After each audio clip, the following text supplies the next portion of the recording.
사랑합니다. 꿈꾸는 예배는 세 가지 은혜가 가득하길 축복합니다. 첫 번째로 하나님의 영광이 이곳에 가득한 예배가 되기를 축복합니다. 그리고 유일한 구원자이신 예수 그리스도의 이름만을 고백하는 예배가 되길 축복합니다. 주님이 약속하신 성령이 우리 개개인 각자에게 불같이 임하여 성령의 충만함을 받은 예배가 되길 축복합니다. 우리가 이런 예배를 꿈꾸고 소망하는 것은 당연한 사명입니다.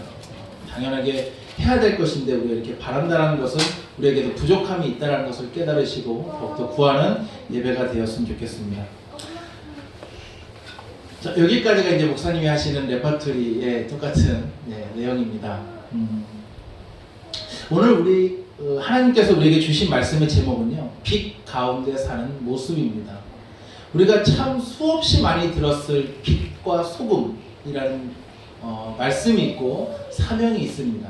그럼 과연 빛과 소금은 어떤 삶이냐라는 것은 제가 말씀드리지 않아도 아마 잘 아실 거예요. 근데 이것을 구체적으로 들어가면 대답 못하는 것이 현실입니다. 단순히 착하게만, 단순히 예수님의 말씀으로만 어떻게 해야 된다는 걸 알지만 실질적인 내 삶 가운데는 그것이 어렵다는 것입니다. 오늘 그것에 대해서 얘기를 좀 나눠볼까 합니다. 먼저 요한일서가 기록된 시기를 좀 보면요, 요한일서에 기록된 시기는 예수님께서 승천하시고 약 60년 정도가 지난 시대였습니다. 당시 사도 요한을 제외한 신앙의 1세대가 이제 무대 뒤로 사라지고 그 다음 세대를 잇는 2세대가, 즉 젊은 세대가 신앙을 물려받은 시기였습니다. 현재 우리 교회의 모습도 그렇죠. 이제 원로 목사님들이 약간 좀 뒤로 물러나시고 약간 젊으신 목사님들이 그 세대를 이어서 갔습니다. 그런데 안타까운 것은요, 세대가 교체가 되면 가장 안타까운 것이 뭐냐면 그 본질이 점점점 희석되어지거나 변형이 된다는 거예요. 다시 말씀드리면 1세대는 하나님을 직접적으로 체험한 세대였어요. 예수님을 체험하고 말씀을 가장 가까운 데서 경험했던 사람들이에요. 그런데 이 2세대는 뭐냐면 그것들을 말로 전해서 들었기 때문에 실질적인 신앙의 뜨거움이, 그리고 예배에 대한 뜨거움이 사그러져 들고 또한 왜곡되어서 2세대를 통하여 전파되어진다는 것입니다. 변질이 된다는 거죠. 변형이 된다는 거. 자기가 직접 경험하지 않은 것을 전달할 때는 살이 붙게끔 되어 있어요. 내 생각이 들어갑니다. 내 마음이 들어가고 내 중심이 들어가요. 그렇기 때문에 변형이 된다는 거예요. 그게 지금 요한일서를 통해서 말씀하고 계시는 거예요. 1세대들이 가고 그 다음 세대의 이들의 신앙을 간접적으로 체험했기 때문에 뜨거움이 없었다라고 이야기를 합니다. 그래서 하나님께서 이렇게 말씀하십니다. 요한계시록 2장 4절에 보면 너를 책망할 것이 있는데 그것은 너의 사랑을, 너의 처음 사랑을 버렸느니라 라고 말씀하게 돼요. 그리고 그 상황을 이렇게 그렇게 묘사합니다. 처음 사랑을 잃어버린 세대, 그러니까 처음 사랑을 했던 사람은 그 사랑을 다시 회복할 수 있는 기회가 있다라는 거예요. 자, 우리 어린아이들을 제가 빗대어 얘기했는데 우리 어린아이들에게 야, 너는 사랑이 뭐니? 라고 이야기할 수 있을까요? 할 수는 있겠죠. 워낙 성숙한 친구들이 많으니까. 근데 여러분들에게 묻습니다. 여러분 사랑이 무엇이라고 생각하십니까? 라고 하면 여러분들은 어느 정도의 경험이 있기 때문에 대답하실 수 있을 거예요. 아가페적인 아낌없이 주는, 그 사람 없으면 안 돼, 이런 것들이 사랑 아닐까요? 라고. 왜냐하면 경험을 해봤기 때문에 그거에 대해서 얘기를 할 수 있어요. 근데 경험하지 못한 사람은 그 사랑을 표현하지 못합니다. 처음 사랑을 잃어버렸던 사람은 그 사랑을 다시 회복할 수 있는데 그것을 말씀에서 무엇이라고 하냐면 교제라고 합니다. 교제. 이것을 헬라어로 포이노니아라고 얘기를 하는데요. 즉 여기서 교제는 하나님과의 교제를 얘기해요. 우리가 신앙생활을 이렇게 이야기합니다. 신앙생활 본질은 무엇을 하는 것이 아니라, 다시 말하면 봉사를 하는 것, 예배를 하는 것, 누구와 만나는 것, 내가 전도를 하는 것, 말씀을 듣는 것이 아니라 교제라는 거예요. 하나님과의 만남, 하나님과의 사귐, 이것을 신앙이라고 얘기를 합니다. 그래서 신앙생활의 목표는 교제에 있어야 돼요. 교제에 있어요. 하나님과 만나는 것에 있어야 돼요. 또 하나는 하나님께 드리는 최고의 봉사는 예배다라는 말씀이 있어요. 예배가 시작되기 이전에 미리 와서 기다리고. 자, 여러분들의 이제 배우자가 다 계시니까 처음 만났을 때, 처음 미팅, 아니면 뭐 소개팅, 내지는 뭐 이렇게 처음 만났을 때 기억나시나요? 너무 먼 얘기인가요? 네. 처음 만났을 때 거울에 옷도 좀 비춰보고 괜히 한 3시간 전부터, 한 10분 거리인데 3시간 전부터 막 이렇게 시간 재가면서 언제 만나지? 누구지? 과연 누가 나올까? 이런 설레는 마음이 있지 않았나요? 예배가 그래야 된다는 거예요. 예배가 시작되기 전에 미리 기다리고 예배 때문에 설레야 합니다. 예배를 마치고 나면 감동을 받아서 그 여운으로 그 자리를 떠날 수 없어야 됩니다. 이것이 하나님이 기뻐하시는 예배라는 거예요. 왜 제가 서두에 이 세대는 왜 뜨거움이 없어졌고 그 주님을 향한 그 갈망, 성령이 없어졌다고 얘기를 하냐면, 예전에 1세대 목사님들은 성령이나 뜨거움을 굉장히 중요시했어요. 예수님과의 관계를 회복하기 위해서. 그런데 그것을 직접적으로 경험할 때 2세대들은 뭐냐면 외관적인 거예요. 교회가 좀 멋있어야 돼. 교회가 좀 아름다워야 돼. 인원이 좀 많아야 돼. 사람이 좀 많아야 사람이 더 와. 시스템이 좀 좋아야 전도가 더 잘 되고, 사람들이 왔을 때 이 교회는 굉장히 능력 있는 교회구나 판단을 하니까. 아니요, 절대 그렇지 않다라는 거예요. 이게 지금 잘못되어지고 왜곡되어져 가고 있다는 것입니다. 여러분, 고3 시절로 한번 돌아가 봅시다. 고3 시절 생각도 하기 싫죠. 고3 시절에 간절히 바라는 것이 있었을 거예요. 그게 뭐냐면, 내가 대학에 간다면 내 인생의 모든 문제들이 해결되고 좀 자유로워지고 프리해질 거다라고, 이런 막연한 기대를 했었을 것입니다. 그렇게 고등학생 때 그림을 그리고 생각하는 대학의 모습은 어떤 모습이냐면, 대학생들은 절대 도서관에서 공부를 하지 않아요. 어디서 하죠? 잔디밭에서요. 날씨 좋은 화창한 날, 잔디밭에서. 근데 절대 혼자 하지 않아요. 그 옆에는 항상 아름다운 멋있는 형제나 자매들이 항상 옆에 있어요. 요즘 박서준 같은, 강하늘 같은 이런 친구들이 옆에서 벌써 상상만 해도 막 좋죠. 네, 누군 되게 좋아해요 지금 요즘에. 네. 그런 친구들이 옆에서 같이 공부를 해요. 근데 공부를 할 때 그냥 공부하지 않아요. 오리지널 북이라는 영어로 된 원서를 봐요. 꼭 한글로 된 책을 보지 않아요. 영문으로 된 막 그런 책들을 봐요. 그거 보면서 공부를 해요. 이런 막연하게 공부할 것이다라고 생각을 하죠. 근데 막상 대학에 가보니까 어떤가요? 막말로 개뿔, 박서준? 네, 이런 사람이 있는 거죠. 뭐 강하늘? 절대 그렇지 않아요. 거의 현실과 거의 드라마 속에 나오는 거예요. 네.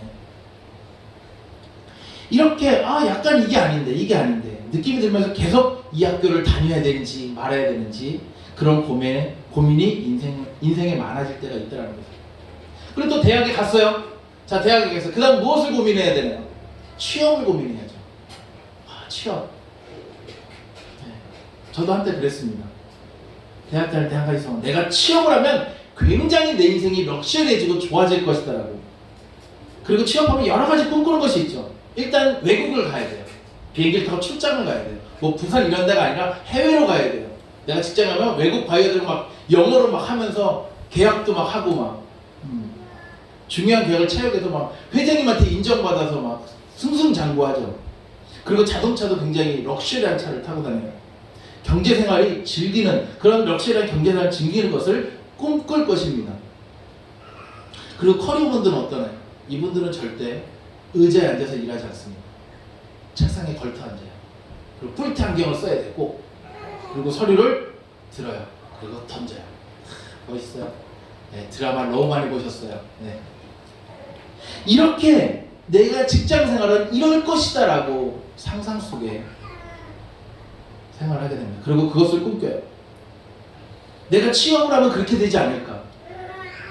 최소한 그냥 막 신입사원부터 시작하는 게 아니에요. 막 일단 기본은 막 그 좀 어느 정도 듣고 뭐 과장부터 이렇게 한 달, 두 달 사이에 부장 되고 막 뭐 이사진 되고 막 기사가 딸려 나오고. 네. 이 구질구질한 대학생활을 마치면 마감하고 취업을 하면 멋지게 살지 않을까 그런 생각을 합니다. 근데 여러분 막상 취업하면 어떤가요? 일단 복사기 앞에 가요. 복사를 해요. 파쇄를 해요. 아, 내가 이러려고 대학을 공부를 했던가, 그렇게 그 잔디밭에서 박서준과 열심히 공부를 했던가, 네, 이런 후회를 하죠. 그러면서 이 회사를 계속 다녀야 될지 말아야 될지 고민을 합니다. 또한 우리가 꿈꾸는 것이 있습니다. 그것은 연애죠. 연애예요. 내 인생에 좋은 남자친구나 여자친구가 나타난다면 내 인생이 굉장히 행복할 것이다. 박서준이 내 남자친구라고. 우리 여자는 누가 해야 될까요? 요즘 제가 잘 모르겠어요. 옛날 사람이 아마 김태희 정도? 네. 와이프가 아니라 여자친구가 김태희였으면 좋겠대요. 네. 네. 저는 김태희랑 살고 있으니까. 네. 항상 꽃다발 속에 파묻혀 살 것이다. 그리고 그가 아침마다 장미꽃 한 송이씩 가지고 와서 모닝콜을 하면서 나를 깨울 것이다. 그리고 근사한 레스토랑에 가서 늘 데이트를 할 것이다. 그리고 바닷가에 가서는 석양을 바라보면서 장래에 대해서 이야기하고 서로의 비전을 나눌 것이다. 그러나 연애를 시작하면 어떠죠? 네, 속았던 느낌 일단 받아요. 네. 그 사람과 계속 사귀어야 되는지 말아야 되는지, 내가 꿈꾸는 연애는 이게 아닌데, 내가 소망한 그 연애는 이게 아닌데 라는 생각할 때가 있다는 것입니다. 네, 저는 항상 여기까지만 얘기를 해요. 결혼에 대해서는 얘기하지 않습니다. 네, 미혼자도 있고 하셨던 분이 있는데 뭐 이만 했는데 어떻게 해요? 끝까지 가야지. 네, 저희 아내분들 남편 버려봐야 어디가 쓰지도 못해요. 그냥 데리고 살으셔야 돼요. 네, 결혼까지는 제가 얘기하지 않겠습니다. 자, 이 이유는 무엇인가냐면, 왜 그렇게 우리가 꿈꾸고 기대하는 것보다 인생은 틀리게 가는가 하면, 내가 생각했던 것만큼 채워지지 않는다는 거예요. 내가 생각했던 것만큼 채워지지 않는다는 것입니다. 사람은 누구나 목말라요. 그리고 뭔가 바라는 게 있고 뭔가 간절히 원하는 것이 있습니다. 내가 바라는 것, 내가 간절히 원하는 것이 채워지면 내 인생에 만족이 있을 것 같고 내 인생에 정말 즐거움이 있을 것 같습니다. 그런데 아무리 달려보고 아무리 가보아도 채워지지 않는 우리의 인생에 갈급함이 있다는 것입니다.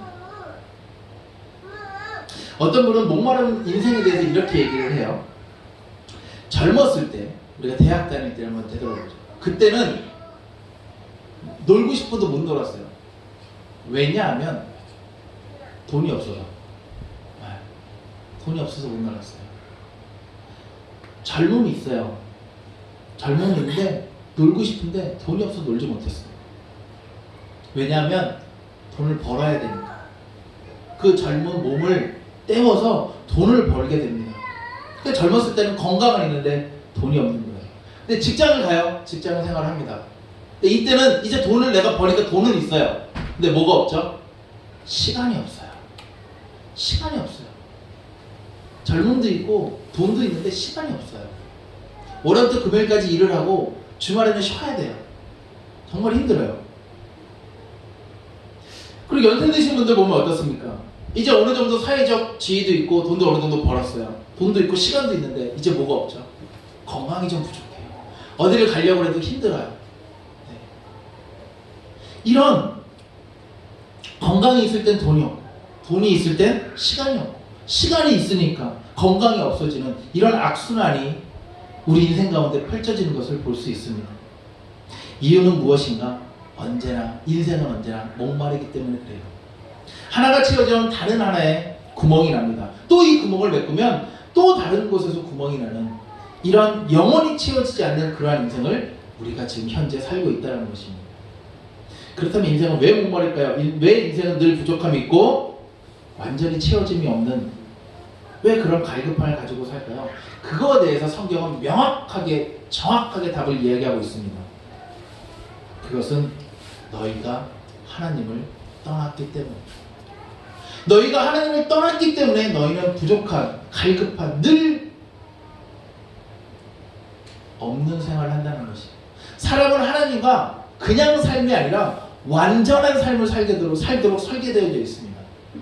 완전한 교제를 하며 살도록 창조되었는데 사람이 하나님을 떠났기 때문에 그렇다는 것이에요. 아담이 에덴 동산에 살 때 얼마나 행복했는지 저희는 모르죠. 들었으니까. 하지만 성경은 이야기하고 있어요. 얼마나 행복한 삶을 살았는지 이거는 말하지 않아도 알아요.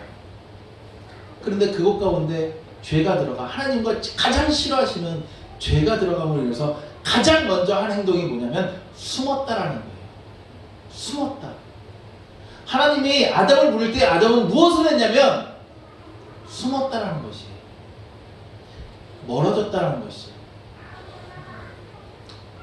또 하나 예를 들자면 이겁니다. 놀이동산에 어린아이가 가요. 우리 아이들을 데리고 놀이동산 갈 때가 있죠.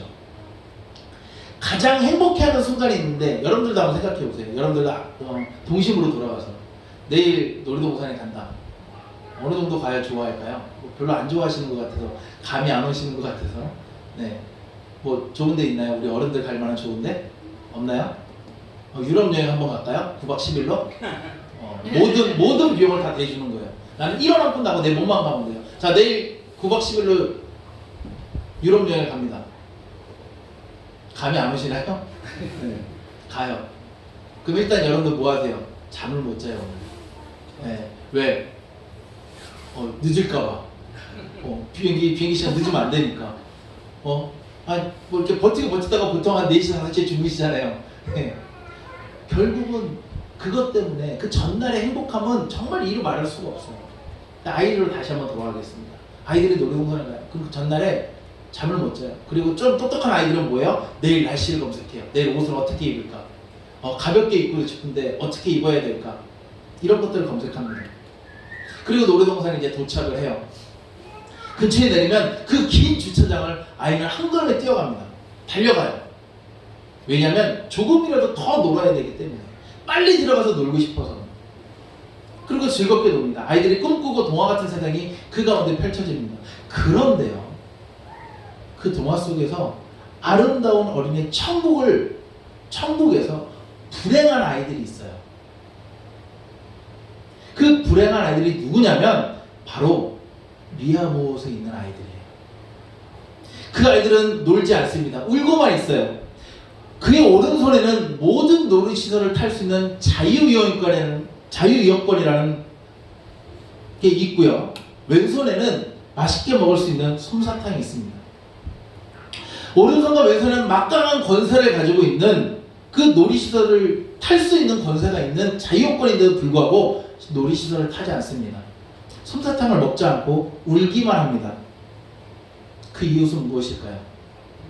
엄마를 잃어버려서, 부모를 잃어버려서. 그러니까 미아보에서 아무것도 누리지 못한 채 울고만 있는 겁니다. 일단 엄마를 잃어버렸으니까 일단 내가 여기에 자유용권이 있고 솜사탕이 있으니까 일단 내가 놀이시설을 다 탄 다음에 나중에 미아보옷에 가서 엄마를 찾아달래야지 라고 하는 그런 긍정적이고 자존감 있고 독립적인 마인드를 가진 어린이는 제가 한 번도 본 적이 없어요. 아무리 재밌는 놀이시설이 눈앞에 펼쳐져 있어도 엄마가 없으면 불행한 겁니다. 불안한 거예요. 놀이시설 향해 뛰달리다가도 뒤에 엄마나 아빠나 부모님이 안 계시면 불안하고 힘든 겁니다. 바로 하나님을 잃어버린 모습이 바로 이런 것이라는 거예요. 하나님을 잃어버린 모습이 마치 엄마를 잃어버린 어린아이처럼 오른손에는 자유용권이 있고 왼손에는 솜사탕이 있지만 그것을 누리지 못하고 즐기지 못하고 다만 엄마를 찾아 헤매는 그런 어린애와 똑같은 것이 바로 우리 인생의 모습이라는 것입니다. 오늘 말씀 바로 이것입니다. 하나님을 안다는 것, 하나님을 만난다는 것, 하나님과 교제한다는 것, 하나님과 사귄다는 것, 하나님과 사귐이 있다는 것은 무엇이냐면 그것에 대해서 오늘 말씀하고 계시는데요. 1절에서 2절 거기 보면 무려 3번이나 언급이 됩니다. 우리말 성경에는 5번이나 언급이 돼요. 그것은 바로 생명에 대해서 말씀하고 있습니다. 또한 결론적으로 생명은 예수 그리스도를 지칭하는 말입니다. 예수 그리스도는 생명이라고 이야기하고 있고 생명에 비유하는 것을 볼 수 있습니다. 우리가 모든 것을 다 가지고 있어도 생명이 없으면 아무것도 아니죠. 반면 가지고 있지 않아도 생명만 있으면 그것은 전부입니다. 생명에는요 50이 없어요. 0 아니면 100입니다. 있거나 없거나입니다. 왜 많은 이단들이 대우를 받지 못하냐면 그 안에 생명이 없어요. 그들도 말씀은 있습니다. 분명히 말씀인데 말씀은 있어요. 말씀을 읽어요. 말씀도 가지고 다녀요. 성경도 가지고 다녀요. 근데 뭐가 없냐면 생명이 없어요. 그 안에는 예수 그리스도가 없습니다. 그러니까 자꾸 숨는 거예요. 마치 아담처럼. 아담이 이전에는 하나님이 그 안에 있었습니다. 그런데 죄가 들어감으로 하나님이 없었어요. 그러니까 숨는 거예요. 아담은 숨었어요. 많은 이단들이 신천지가 왜 숨냐면 하나님이 없어요. 생명이 없어요. 말씀은 있는데 생명이 없다라는 거예요. 여러분 되돌아봅시다. 우리 안에는 생명이 있습니까? 때로는 있어요. 뜨거울 땐 있어요. 근데 내가 힘들어지고 좌절하면 그 생명을 잃어버려요. 내가 다른 곳에 집중하다 보면 그 생명이 잃어버리는 거예요. 부모는 절대 아이에게서 눈을 떼지 않습니다. 그죠? 여러분 사람 많은 데 갔는데 아이들에게 눈 떼보신 적 있나요? 아니요. 부모는 없어요. 하지만 아이는 다른 곳에 눈이 팔리면 부모를 잃어버립니다. 부모에게 시선 가지 않아요. 내가 보고자 하는 것만 보고 달려갑니다. 그러니까 잃어버리는 거예요. 다시 돌아가십시다. 하나님은 절대 우리에게 눈을 떼지 않습니다. 하나님은 절대 우리에게 시선을 돌리지 않습니다. 그걸 누구냐면 내가 돌리는 거예요. 내가.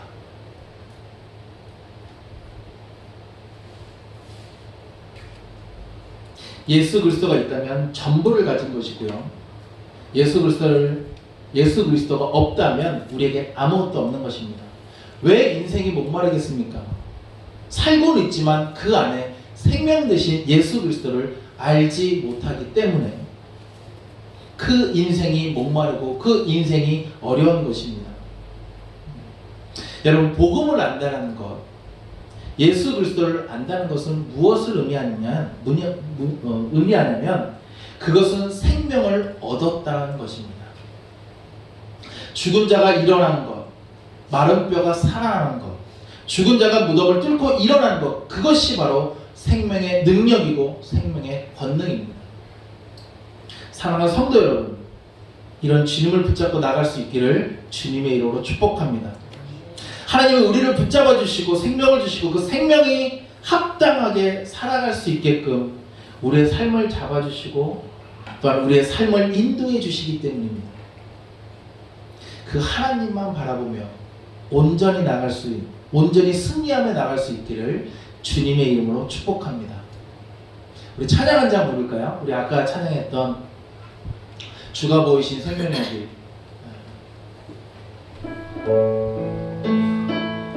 이미 우리에게 다 보여주셨어요. 우리가 갈 길도 정해주셨어요. 어디 간다는 목적도 정해주셨어요.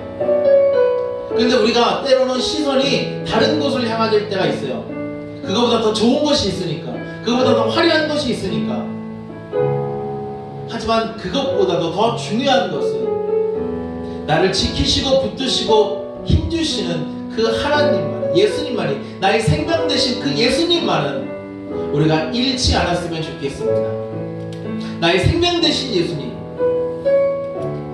나의 능력 되신 예수님, 나의 길을 아시는 예수님, 내가 어디로 갈지 몰랐을 때에 그 길을 인도하시는 예수님만 바라보며 나갈 수 있기를 주님의 이름으로 축복합니다. 우리 찬양 부르시면서 우리 주님 앞에 기도했으면 좋겠습니다.